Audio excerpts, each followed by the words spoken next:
పాదయాత్ర చేసి ఈ రాష్ట్రంలో ప్రతి కులాన్ని ప్రతి వర్గానికి మీరు ఉన్నారు నేను విన్నాను అని చెప్పుకుంటూ మనకందరికీ ధైర్యాన్ని ఇచ్చి వార్డు మెంబర్లు మొదలుకొని రాష్ట్ర స్థాయి మంత్రి పదవుల వరకు ఈ దేశ చరిత్రలో ఎక్కడా లేనటువంటి విధంగా బీసీలకు అగ్రదానం చేసినటువంటి ఏకైక వర్గం జగన్మోహన్ రెడ్డి గారిని తెలియజేస్తున్నాం.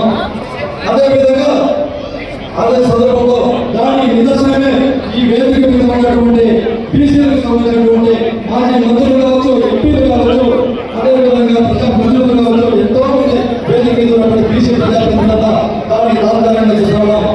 అందుకు జగన్మోహన్ రెడ్డి గారి ఈ వేదిక మీద ఉన్నటువంటి పెద్దిరెడ్డి రామచంద్ర రెడ్డి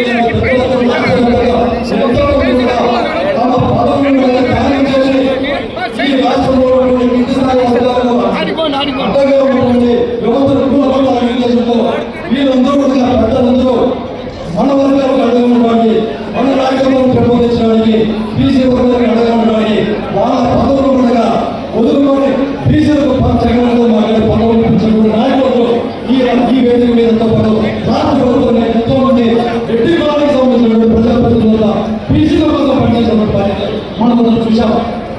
అందుకే ఈ సందర్భంగా తెలియజేస్తున్నా, ఇప్పుడు ముఖ్యమంత్రి చంద్రబాబు నాయుడు గారు 40 సంవత్సరాల సుదీర్ఘ అనుభవం చెప్పుకుంటా ఉన్నారు. అదేవిధంగా మీరు విజయనగరం అని చెప్పుకుంటున్నారు. ఇది బీసీల పార్టీ, తెలుగుదేశం పార్టీ అని చెప్పుకుంటున్నారు. ఈ పార్టీ బీసీల వెనుక అని చెప్పుకుంటున్నారు. ఎన్నికలు గడిచిన ప్రతిసారి ఒక పట్టు పెట్టడం, ఎన్నికలు గడిచిన తర్వాత మోసం చేయడం, మరి పార్టీగా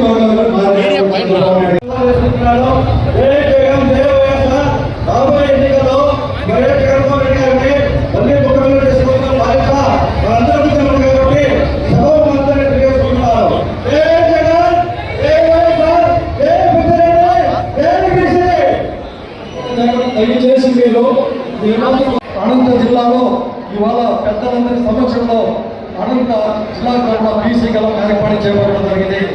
ఈ సభ వేదిక ద్వారా చంద్రబాబు నాయుడు గారికి పూర్తిగా చెప్తా ఉన్నాం. అయ్యా చంద్రబాబు నాయుడు గారు, ఎన్నికల ముందర మీరు బీసీలకు రక్షణ చట్టం చెప్పారు. ఎన్నికలు గడిచాక బీసీల పైన దాడులు చేసుకుంటూ, దౌర్జన్యాలు చేస్తూ, అరెస్టులు చేస్తూ బీసీలను రాజకీయాల్లో దూరం చేసినటువంటి దుర్మార్గమైనటువంటి పరిపాలన మేము చేస్తా ఉన్నామని తెలియజేస్తా ఉన్నాం. బీసీ ఎస్సీ మైనారిటీ వర్గాలకి 50 సంవత్సరాలకి పెన్షన్ అని చెప్పారు. ఈ రాష్ట్రంలో ఏ ఒక్క బీసీ ఎస్సీ మైనారిటీగా మీరు పెన్షన్ ఇచ్చారని సందర్భంగా ఉన్నాం. అదేవిధంగా ఎన్నికల ముందు చట్టసభలో బీసీలకు సంబంధించినటువంటి రిజర్వేషన్ల కోసం పార్లమెంట్ లో పోరాడతామని చెప్పారు. ఇవాళ కేంద్ర ప్రభుత్వంలో క్రియాశీలకమైనటువంటి హోదాలో మీరు ఉన్నారు.